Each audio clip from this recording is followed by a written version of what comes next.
Okay, we're live. Hello, welcome to the Cinema Savvy Movie Podcast. I'm Chris Garner, joined with my co-host George Aldridge, and today we're going to be reviewing the 2016 Batman animated film, The Killing Joke, obviously based on the 1988 iconic story written by Alan Moore.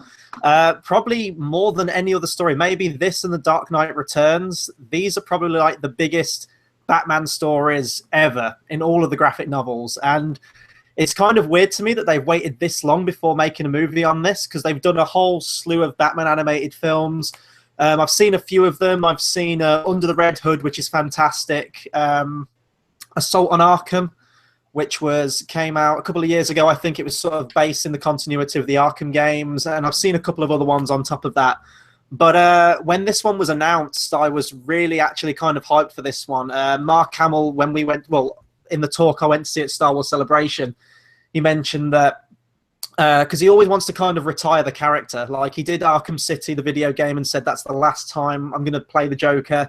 Came back for Arkham Knight, and then he said if he's going to go out on one role, he wants to do The Killing Joke. And originally he wanted to do it as like an audio book where you get like sound effects and stuff, and he just provides the voice. But when they went ahead and said that the next movie they were going to make is The Killing Joke, and then the news came out that Kevin Conroy would be playing Batman again and Hamill would be doing the Joker, I was over the moon, because to me, as a fan of the animated series from the 90s and all the times they've come back and done the voice, Conroy is Batman to me and Hamill is Joker to me. And every time, I mean, I've read this comic book once, so I can't really remember it all too well, read a few ones, but whenever I read the parts of Batman and Joker, they're the voices I hear in my head when I read them.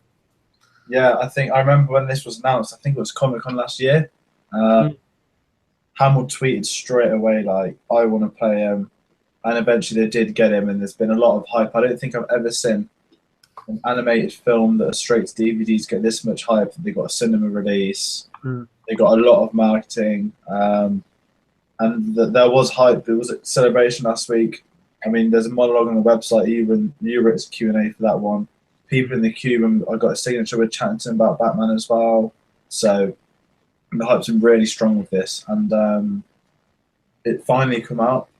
And I saw it at the cinema. I know it's officially online, digital HD and stuff, people to watch.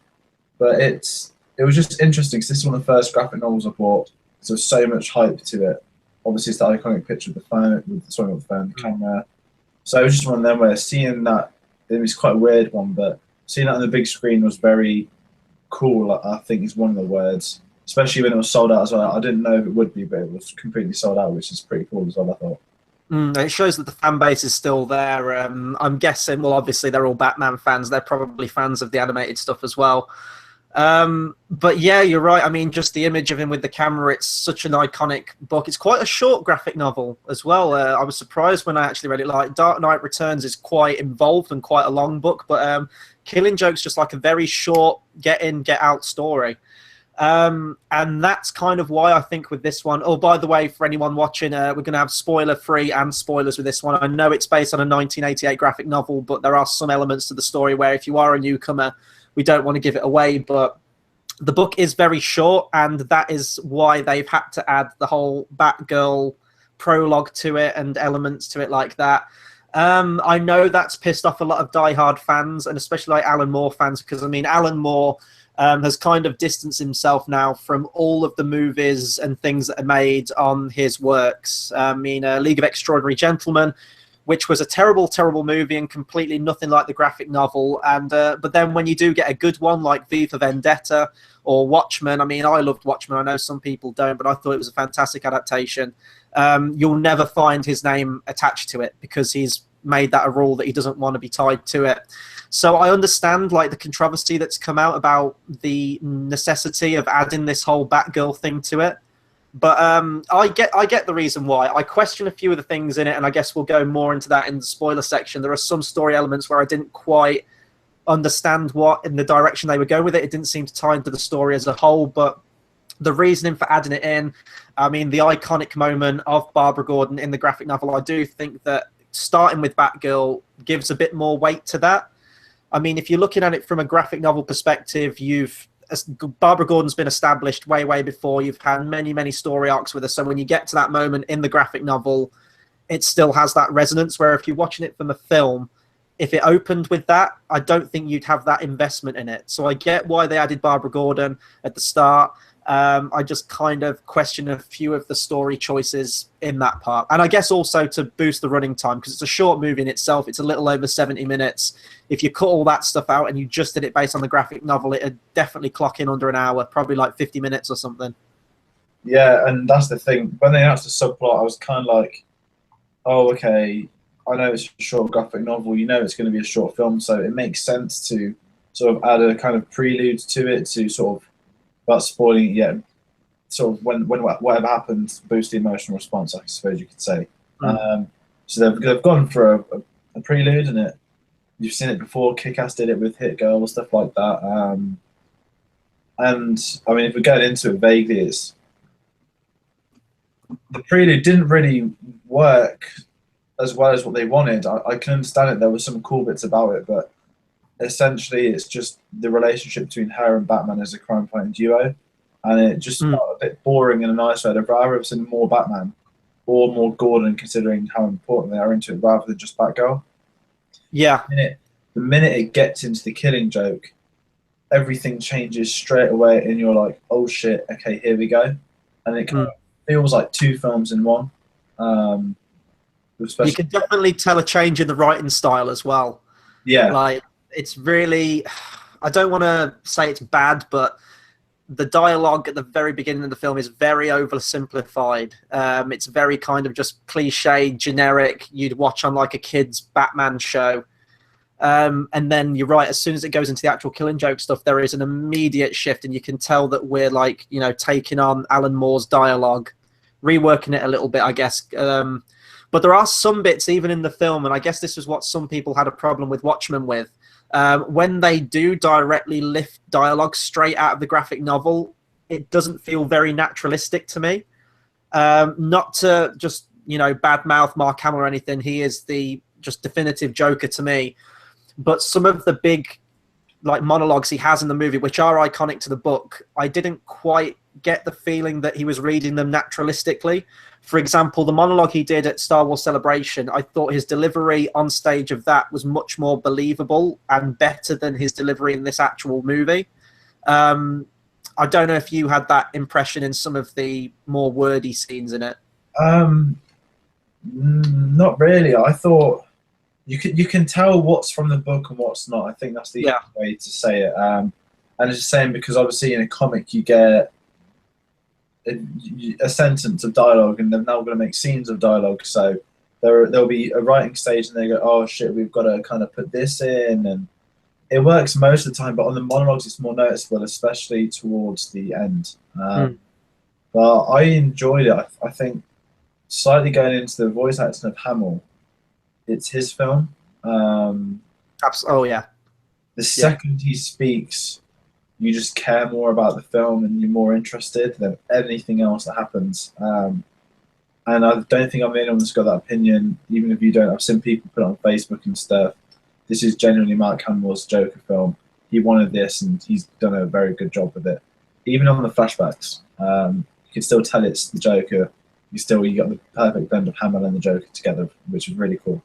And I don't think this film would have worked, in all honesty. I mean, I've seen a lot of Batman animated things without Kevin Conroy doing the voice, and it's not as good, but I can always watch it. But I think if Hamill hadn't have come back for this one, I don't think this film would have been anywhere close to how well it's already been received. Because I've been seeing quite a lot of positive reviews, but also a lot of mixed ones as well, and I don't know if that's got a lot to do with the whole Batgirl stuff. But yeah, I mean, as soon as he starts talking, he immediately brings that attention and that weight to the role. Because he's been playing this character since the 90s. He knows this character. He knows how to play this character. And if this is his final sort of, you know, shot at the Joker, I don't think it will be. I'm sure he'll come back again and do it. Because he always says he's going to keep retiring the character. He never does. But I would be happy if this was his final role as the Joker. Because the comic book has been regarded by a lot of people as well as the kind of definitive origin and story of the Joker. It is absolutely the Joker's story. Batman is a key component to the film, as is Jim Gordon. That's more like the thematic stuff, but the actual story is very much a Joker one. He's the one we get flashbacks to. He's the one whose past, we get highlighted. So for anyone who doesn't know about the plot, this is off IMDb. It's got, as Batman hunts for the escaped Joker, the Clown Prince of Crime attacks the Gordon family to prove a diabolical point, mirroring his own fall into madness. And I don't know if you picked up on this as well. I mean, I've read the comic book, years ago, so I couldn't really remember it all that well. But seeing it play out on the big screen, you could definitely see a lot of themes and ideas that have been taken from this graphic novel and used, especially in like Nolan's The Dark Knight. Yeah. Some lines of dialogue are straight up lifted into the Nolan movies. A lot of the stuff that Batman says, like, where is he and swear to me. And also, like, with the origin of the Joker, a lot of Tim Burton Batman in there, 1989. Now, this graphic novel came out a year before, so I don't know how long Batman was in pre-production and how much this graphic novel would have influenced the actual movie. But the whole thing with the, falling into the acid, that's straight up in Tim Burton's Batman, So it's nice to see that this comic has had such an influence. And there's been lots of other ones as well. Like, I think Dark Knight was based on elements from The Long Halloween as well. And then Dark Knight Rises with, Nightfall and Dark Knight Returns, things like that. But it's nice to see that this graphic novel did have such an impact on the future of Batman. Yeah, and I think if you look at the comic now on the front, it's got the Tim Burton quote, because obviously Tim Burton's almost lifted this into... Obviously Nicholson's Joker is very different, but it's the same origin, and it feels like the same Gotham more so than Nolan's. But then you've got Nolan's, which is using the dialogue and the Batman traits, similar to how this does. So it's kind of, if you've got two of the three main interpretations of Batman using it, then I think that says a lot. And obviously we haven't seen the other Joker yet, so who knows, maybe he'll be similar. I don't think he's going to be similar at all, but basically Affleck's Batman might end up using some Killing Joke stuff. Time will tell. Yeah, but it was cool to see how clearly important, and the Easter eggs in this as well. I don't know if you remember them.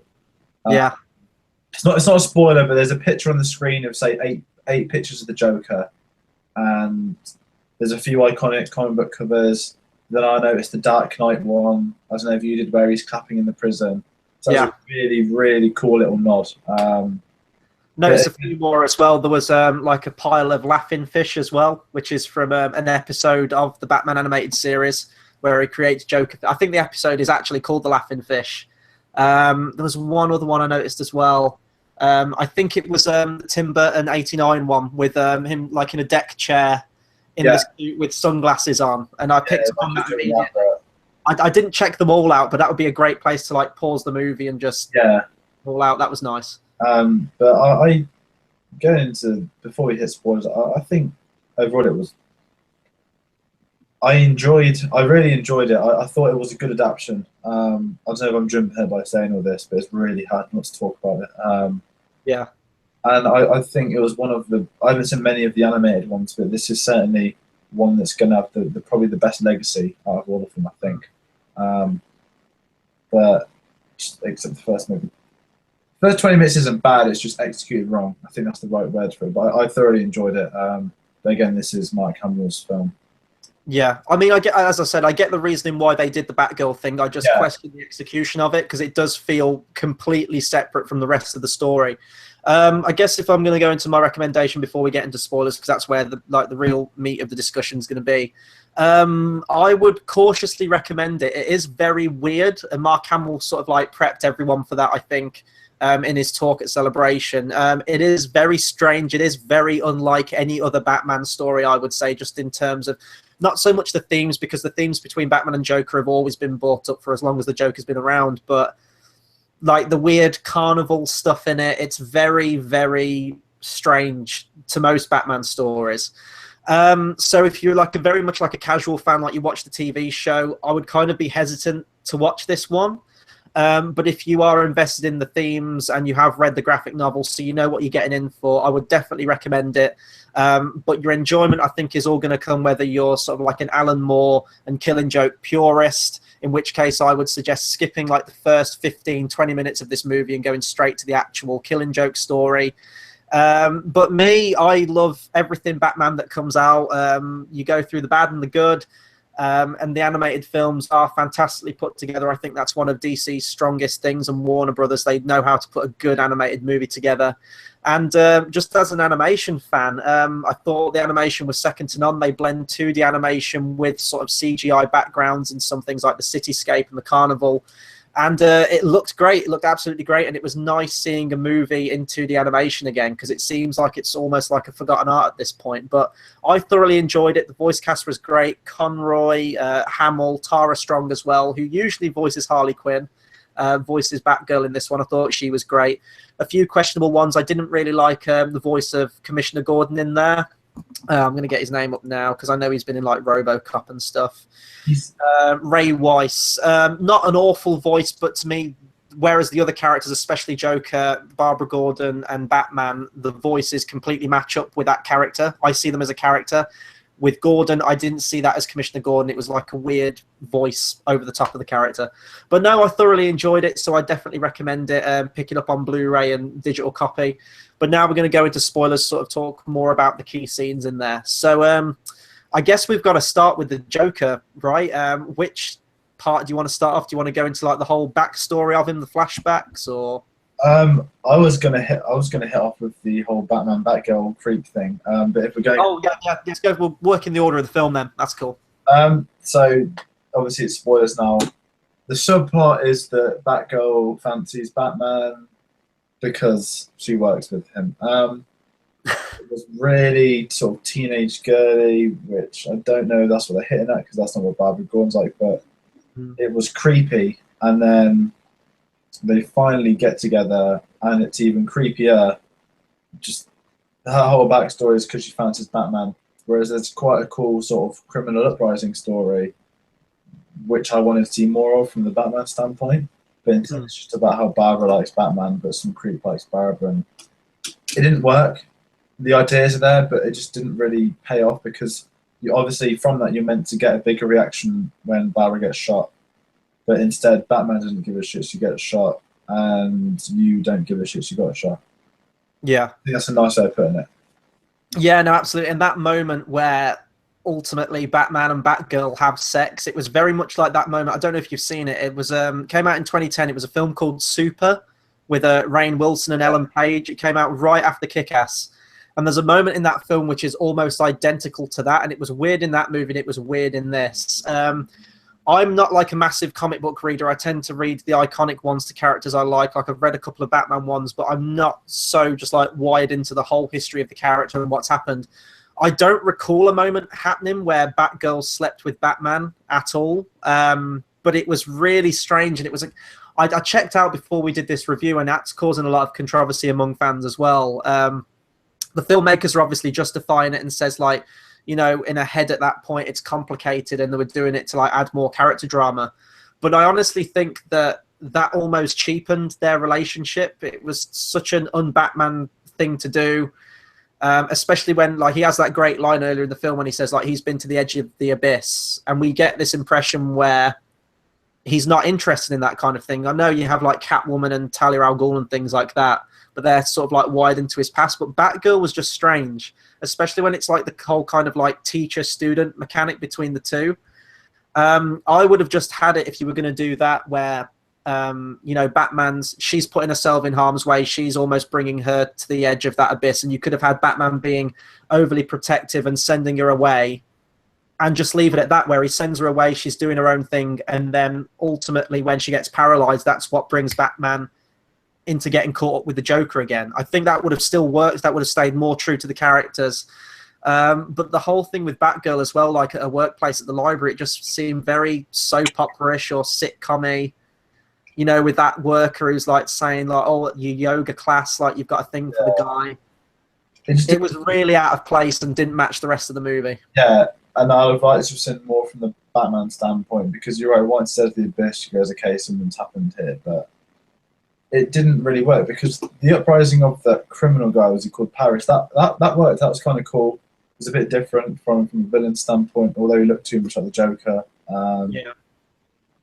But it just didn't work. Like, I get the idea, and I get everyone knows why they've had to add stuff, but they could have maybe focused it slightly better on the other aspects, but it I was. liked that element of Paris like having the hots for Batgirl. Like I've never seen that happen before. I mean, I guess some of like the crooks do like a throwaway line, but there's a scene where like he's got like hired 3 prostitutes and made one wear the Batgirl mask. Like that was like I've never seen that with a character before, and that was an interesting theme as well, where you've got a villain who's like just sort of like a gang boss who is not scared of Batgirl. And Batman's saying that, he says like, no, I need to deal with this because he will fear me, but he doesn't feel you, so you've lost the edge. You know, you're not qualified for this job. That was some great stuff, and I wanted to see that develop more because I've never seen that with like a villain with Batgirl before. As I say, I didn't hate the Batgirl stuff, but it did feel, as you said, very much like it was taken from like another just regular Batman adventure. Yeah, the way I saw it is you're going in to watch The Killing Joke and you're given this at the start, not in a bad way, but it really didn't feel right. And it just got to a stage where, okay, when's the Joker coming on screen? And it was just the wait for that. And then when it does obviously shift tone, the second Batman goes into that room and there's them dead bodies, you feel like you're watching a different film. Which is it was good to see that bit because obviously it took him more seriously. Then thought they haven't made the jump as smooth as they should have. They should have started at dark, finished at dark. It was so hard to switch tone. I mean, you hear things all the time. Rogue One supposedly reshooting because it jumps into the tone of episode 4 rather than it earns it. And you kind of see an aspect of you're like, okay, it just jumped to a tone. That's why it felt too much like a prelude, felt like a sort of side on. Because it wasn't completely awful. I know I'm slagging off a lot, but it just didn't work. And there were some really good bits in it, but it hasn't got the payoff it could have had. The ideas are there, but again, it's the execution. I could have seen that bit, that whole chunk of the start as like a DVD extra or something. Like prelude or like a 20-minute TV episode. Yeah. As I said, I didn't hate it, but you're right, it did feel a bit out of place. But when we get into the main Killing Joke stuff, that's where the film really started grabbing my attention there. The scene where Conroy goes into Arkham Asylum, and you get that great shot, I think that is in the comic book, where it's got Dent H on the side of the cell and you see someone scratch it up. That was a nice little bit of world building there. You don't see Harvey Dent, but it's nice to know that he's there too. And when he walks into that interrogation room and the Joker's got the, what we think is the Joker at the start, where he's got the playing cards, very, very much like Dark Knight, which was great to see how Dark Knight took that scene and reworked it.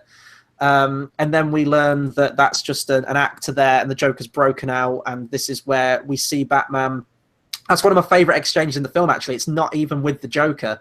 It does kind of get repeated at the end in the very last scene, but where he says that, look, with what's about to happen, I wanted you to know that I had the decency to like try to talk it out with you so that we don't end up killing each other.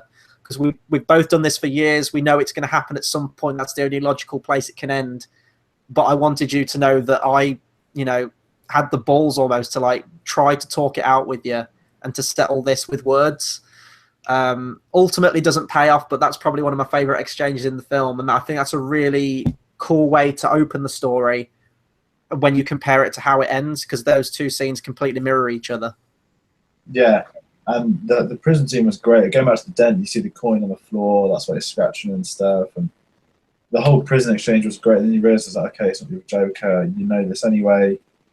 But the Batman stuff is, you could sense that, I don't know the release dates of, I think Dark Knight Returns come out after Killing Joke, but it kind of felt like one day I'm going to have to kill you. And then to me, it was like, oh yeah, Dark Knight Returns, he does eventually, kill him.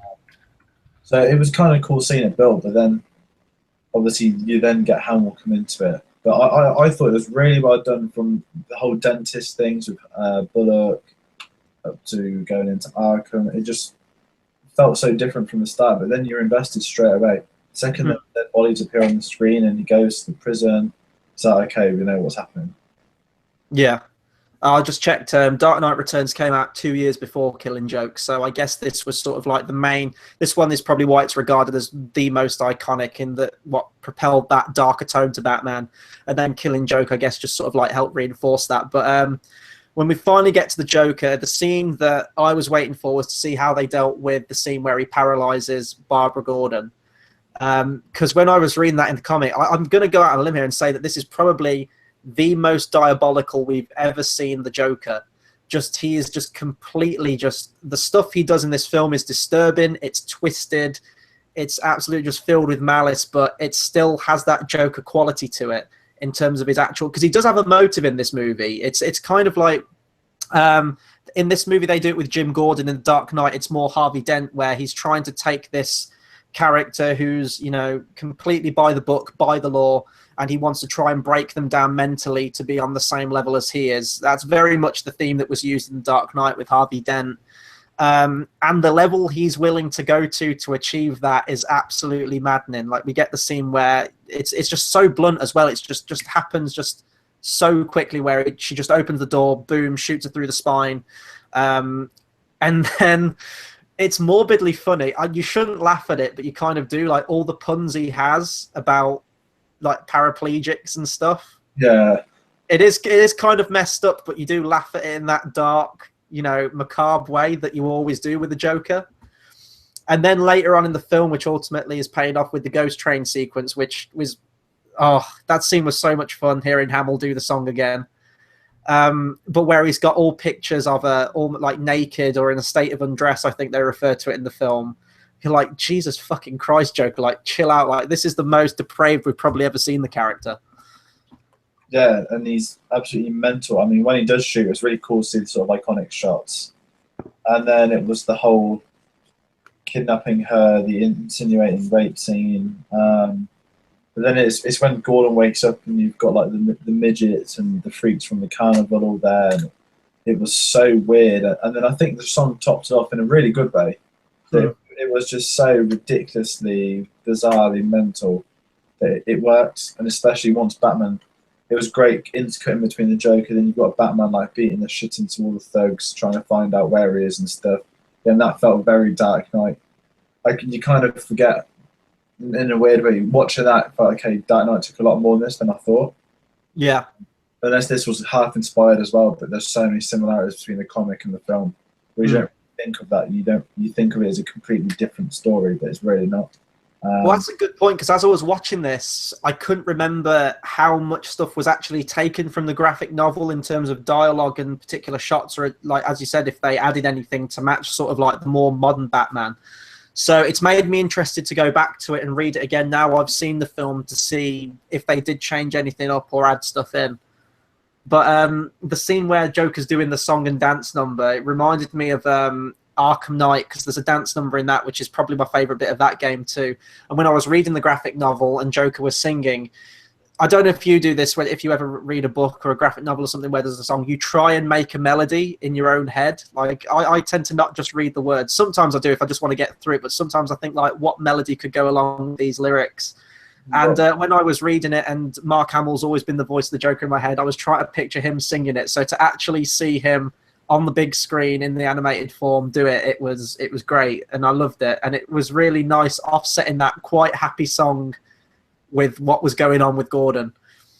Yeah, and it was a brutal Gordon scene, but the train one was really cool. I thought the animation on it as well. Some of the shots they used throughout the film.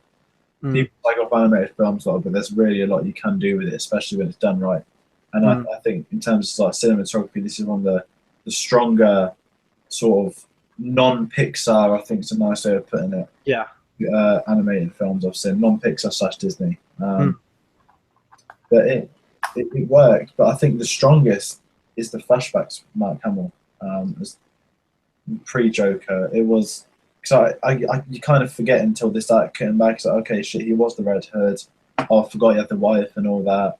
But his voice, it was so sort of interesting seeing the cross Joker, because it sounded like Mark Hamill with a bit of the Joker, whereas normally you'd only hear Mark Hamill or you only hear the Joker. So that middle ground was really cool for them to explore, I think, and they did a good job of it, because you kind of see this loser, and the second he cracks and you get the iconic haha face, and I think the strongest stuff was the sort of Joker origin, and it was really cool to see that on a big screen. I know Batman kind of did it with Tim Burton's one, but seeing the animated one was a bit different, pretty cool, especially when they got to the origin scene. Yeah, and Hamill's voice, it almost was at the point when I heard him start talking where I thought they'd got a different actor to play him when he was younger. Like his voice is so different, and that's just testament to Mark Hamill. I mean, he's a great actor with like Luke Skywalker and all like the other projects he's been in and stuff, but his voice acting is absolutely second to none. The way he can throw his voice, the way he can change his voice for the same character ultimately. And I think you do need that kind of split between the characters. They can't be the same character at this point because they're not. He hasn't gone through all the ordeals that he has yet, which ultimately turned him into the Joker. And you can that's what makes Batman and the Joker such a compelling duo, is that Batman and Bruce Wayne aren't the same character. They are very much different people. They act differently. Their mannerisms are different. And that's why Batman is my favorite, and just sort of his rogues gallery, because you do have that such amazing psychology between the two characters. And Hamill was fantastic in those flashback scenes. I like the way they included them. I didn't think they were too abrupt. Some appear at the start, which I don't know if it follows the same structure of the graphic novel. It doesn't really reflect to anything that's happening at the time. A few ones later down the line do, which are the kind of flashbacks from Lost, which I prefer, where something's going on in the character's present, which reminds them of stuff in their past. But the whole color scheme of it, like the kind of washed out sepia, like almost film noir kind of stuff, was really nice to see.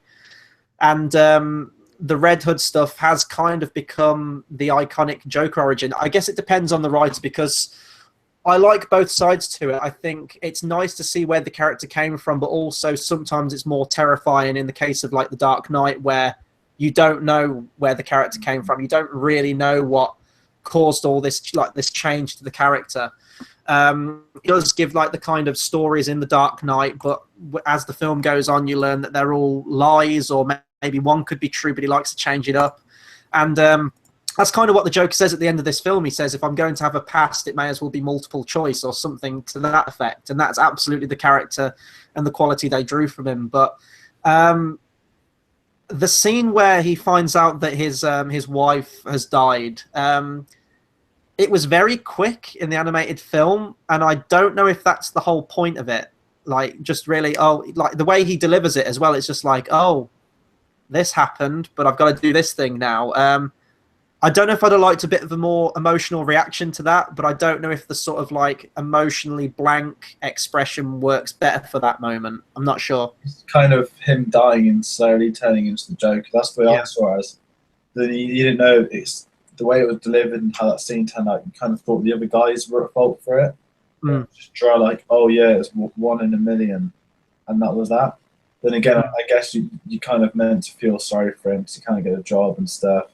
And it's all about like, you know, destructing him before he turns into the Joker, which is, you know, the whole, oh yeah, I think I'd suit being a clown or something when he's got the Red Hood thing on. Obviously, he turns into it. But the flashback stuff I really enjoyed. I'd like to have seen more. I know that obviously you can't do more, but in terms of, you know, I'd have liked to have seen more of that life and stuff. But what they show is perfect, I thought. But just one of them where it was really well done, and Hamill in that bit was great. I think you get enough from it, don't you? I mean, as you say, like when you get like this little glimpse into the Joker, you kind of want it all. You want to see more of it. But I was going to say, like the whole Red stuff as well, like the actual look of the character. I think it's very difficult to make this not a comic book review and keep it to a movie review, but I think it was based on a 1950s run of the comics, where you had a character of the Red Hood in like the really old Batman comics, and then it was revealed to be the Joker. And then I think Moore took that idea and worked it into the Killing Joke. And for anyone that's played the Arkham games out there, one that's kind of thrown to the wayside for some reason, it's not as good, but I still loved it, was Batman Arkham Origins. And there's a whole sequence in that game where it goes into the Red Hood stuff and like the past of the Joker, and when he sort of like broke down Harley Quinn, they throw that in there as well. But that was such a surprise to me when I played that game, and it took me right back to this moment in the comic book. And it's nice to see that this story still has such the impact, even in the video games, because it is kind of the official Joker backstory a lot of people refer to it to. So I loved all that stuff. And then the scene you mentioned as well, where he falls into the acid, the chemicals come out, and then you do get that scene where he's like grabbing his hair and laughing into the camera. It's such an iconic shot. If you go on Google Images and you type in the Joker DC Comics, that's often a picture that comes up. If I'm reviewing it from a film, though, and like a story perspective, because when I talked about Batman 89 with Tom once, he hates that film and he hates the Joker in that film because he doesn't like how the chemicals just immediately change him, just like that, and then he stops being his original character and becomes the Joker just because he fell into some chemicals. And it was kind of quick in this, like he just emerges and starts laughing and is the the maniacal clown prince of crime. But I think that in this one you get more of that backstory, so it justifies it slightly more. I still think it's very quick that he would have that immediate reaction, but I think that obviously because he was a failed comedian and then he emerges after all this tragedy and the madness he's gone through with the appearance he has now, I think you can kind of buy it a little bit more than you do with Jack Nicholson in 89. Yeah. It's different to compare it with Nicholson's, though, because I like the way that it finishes as he goes into the acid, his sort of backstory. Whereas with Nicholson's, Tom's got a point with the whole, he stops being him, but back then it's comic book films aren't what they are now. And Nicholson being Nicholson, and he still felt very samey, though. I know it's kind of going off the point of Killing Joke, but Nicholson's Joke is very samey to what the gangster he was before that, I think. Yeah. But you can tell how much Burton was influenced by this, though. Absolutely, yeah. And he's on the front of the comic, as I said earlier, which sums it all up, I think. And the Joker was very much the focus in 89 as well. I think at the time, I don't know if it's changed since then, but I think Nicholson was one of the highest paid actors to be in that film. I think he had like a merchandise deal with it as well, similar to what was it Alec Guinness? Oh, no, it was or was it George Lucas with the whole merchandise deal with Star Wars, where he'd get a percentage of it? I don't know if he was in a merchandise deal with Nicholson, but he got a very nice paycheck from it. I know that Alec Guinness on Star Wars had, I think, 2% or 5% of gross. Mental. Considering it's on like what 700 mil, so his family got about 35 mil from that. I'm thinking Nicholson has something like that because no one was sure it was going to be a hit or a miss. But it was a massive hit for him. But I guess for like this movie, we've got to talk about the ending, so we'll just kind of talk about that, then round it off. What did you think to the ending of The Killing Joke, and sort of like your interpretation of it, especially the sort of like the last thing that the Joker says in it? It was a cool monologue, and them both laughing together was so weird because you're not used to it. And it's when Batman had the smirk on his face, then he just starts going into laughter, and it kind of felt like a sort of sunset moment for Kevin Conroy and Mark Hamill together. Both. I don't think they're retiring from their roles because obviously there's a new Arkham game coming out. But it felt like they could call it a day with that together. And I kind of forgot you mentioned the comic book ending earlier, which I forgot about the whole interpretation, but. The way I saw it was just after Batman's going to march him into prison, but they had a moment between themselves, essentially. And these are the stories I love to see where it's Batman and the Joker pushed to the absolutely extreme, where it's like it's almost Judgment Day for their characters. It's do or die.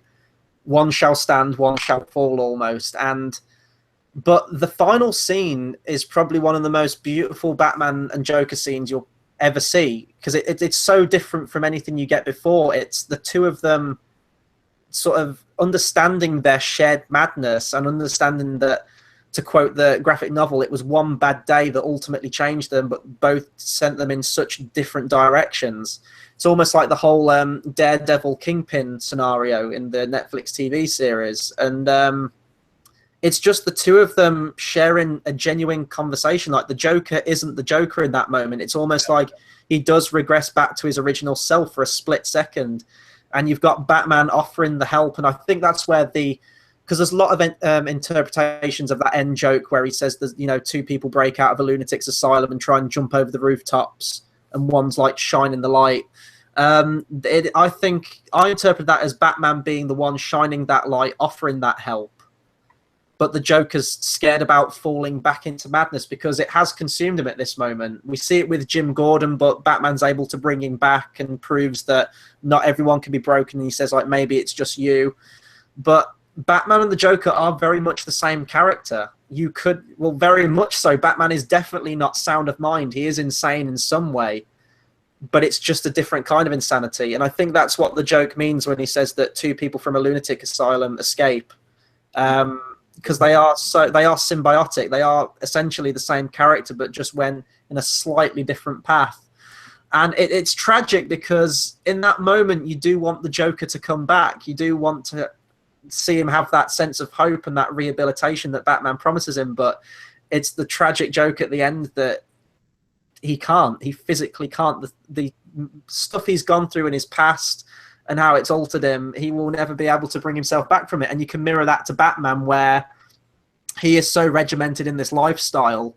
He's been to the abyss that if you said to Batman to retire, he wouldn't. And that's one of the reasons where I'm not going to go into it, but Dark Knight Rises, I hate that ending so much because this is his life at this point, and he will never give up. He physically can't stop being that because he is that person now.